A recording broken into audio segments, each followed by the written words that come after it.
হিংস্র ঈগলের দীর্ঘ জীবন কাহিনী। জন্ম, ঝড়ের মাঝে আগুন।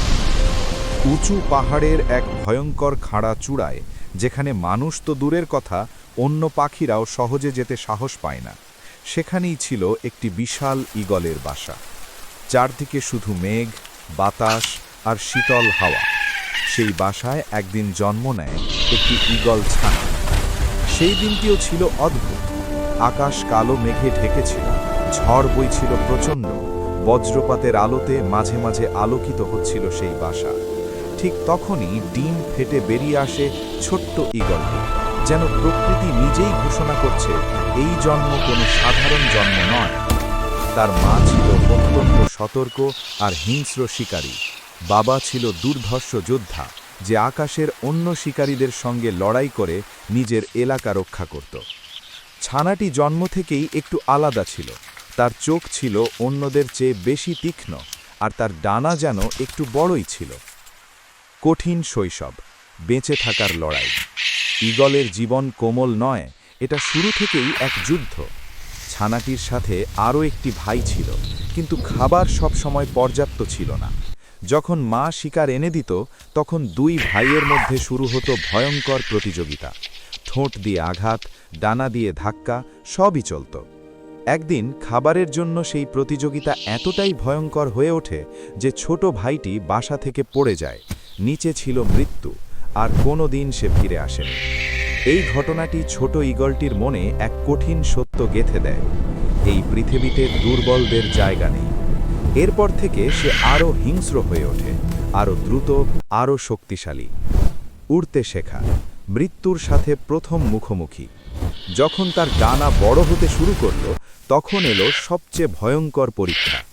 একদিন হঠাৎ করে তার মা তাকে ঠেলে ফেলে দেয় বাসা থেকে। নিচে গভীর খাদ, বাতাসের তীব্র গতি, সবকিছু মিলিয়ে এক ভয়াবহ মুহূর্ত। প্রথমে সে আতঙ্কে চিৎকার করতে থাকে, কিন্তু তারপর স্বাভাবিক প্রবৃত্তি কাজ করে। সে ডানা ঝাপটাতে শুরু করে, একবার, দুইবার, তিনবার। হঠাৎ সে বুঝতে পারে সে উড়ছে। এই মুহূর্তটি তার জীবনের সবচেয়ে বড় পরিবর্তন। সে আর শুধু একটি ছানা নয়, সে এখন আকাশের অংশ। প্রথম শিকার, রক্তের নেশা। ক্ষুধা হলো সবচেয়ে বড় শিক্ষক। একদিন সে একা বের হয় শিকার করতে। তার চোখ নিচের জমিনে খুঁজতে থাকে কোনো নড়াচড়া। হঠাৎ সে দেখতে পায় একটি খরগোশ। মুহূর্তের মধ্যে সে আকাশ থেকে নিচে ঝাঁপিয়ে পড়ে, বজ্র গতিতে। তার নখর খরগোশের শরীরে ঢুকে যায়। শিকারটি আর পালাতে পারে না। সেই প্রথমবার সে নিজের শক্তি দিয়ে জীবন নেয়। রক্তের গন্ধ, উষ্ণ মাংস, সবকিছু তাকে এক অদ্ভুত অনুভূতি দেয়। এখন সে শুধু বাঁচার জন্য নয়, শিকার করার জন্য বাঁচে। প্রতিদ্বন্দ্বী, আকাশের যুদ্ধ। সময় গড়ানোর সাথে সাথে সে নিজের এলাকা তৈরি করে নেয়, কিন্তু এই রাজত্ব সহজে পাওয়া যায় না। একদিন এক শক্তিশালী ঈগল তার এলাকায় ঢুকে পড়ে। শুরু হয় ভয়ঙ্কর যুদ্ধ। তারা আকাশে লড়াই করে, ডানা দিয়ে আঘাত, নখর দিয়ে ছিঁড়ে ফেলা, ঠোঁট দিয়ে আক্রমণ। ঝড়ের মধ্যে বজ্রপাতের আলোয় সেই যুদ্ধ ছিল ভয়াবহ। শেষ পর্যন্ত সে জয়ী হয়, কিন্তু এই জয় তাকে ক্লান্ত করে দেয়। তার শরীর রক্তাক্ত, ডানা ক্ষতবিক্ষত। তবুও সে বোঝে, রাজা হতে হলে যুদ্ধ করতেই হবে। শাসন, ভয়ঙ্কর আধিপত্য। এখন সে পূর্ণবয়স্ক। আকাশে তার কোনো প্রতিদ্বন্দ্বী নেই। তার ছায়া পড়লেই নিচের প্রাণীরা লুকিয়ে পড়ে।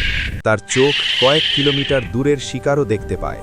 সে পাহাড়, নদী, বন, সব কিছুর ওপর নজর রাখে। সে শুধু শিকারী নয়, সে এক শাসক। সঙ্গী ও পরিবার, নতুন জীবনের শুরু।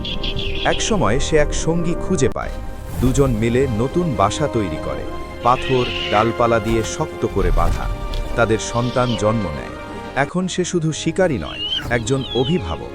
সে নিজের সন্তানের জন্য শিকার করে, তাদের রক্ষা করে, এবং সেই একই কঠিন শিক্ষা দেয় যা সে নিজে পেয়েছিল। কিন্তু সময় সবকিছু বদলে দেয়। তার দানা দুর্বল হয়ে যায়, নখর ভোঁতা হয়ে যায়, শিকার ধরা কঠিন হয়ে পড়ে। যে ঈগল একসময় রাজা ছিল, সে এখন ধীরে ধীরে দুর্বল হয়ে পড়ে। একদিন সে শিকার ধরতে গিয়ে ব্যর্থ হয়, আরেকদিন আবার ব্যর্থ হয়। ক্ষুধা আর ক্লান্তি তাকে ভেঙে ফেলে। নীরব বিদায়। শেষ দিনে সে আবার আকাশে ওড়ে, তার ডানা আগের মতো শক্তিশালী নয়, কিন্তু তার মন এখনও সাহসী। সে ধীরে ধীরে উঠে যায় আকাশের দিকে, সেই জায়গায় যেখানে সে একসময় রাজত্ব করত। সূর্য ডুবে যাচ্ছে, আকাশ লাল হয়ে উঠছে, আর সেই লাল আকাশে মিলিয়ে যায় এক হিংস্র ঈগলের জীবন কাহিনী। শেষ কথা, এই ঈগলের গল্প শুধু একটি পাখির গল্প নয়, এটা জীবনের গল্প। এখানে আছে সংগ্রাম, নিষ্ঠুরতা, ভালোবাসা, শক্তি এবং পতন। এখানে আছে শেখার মতো কঠিন সত্য। জীবন এক যুদ্ধ, আর সেই যুদ্ধে টিকে থাকে শুধু তারাই যারা লড়াই করতে জানে। দর্শকগণ, আমার সাথে যোগ দেওয়ার এবং ভিডিওটি দেখার জন্য আপনাকে ধন্যবাদ। ভিডিওটি যদি আপনার ভালো লাগে তাহলে আমাদের উইক স্টুডেন্টস ইংলিশ চ্যানেলটি সাবস্ক্রাইব করুন।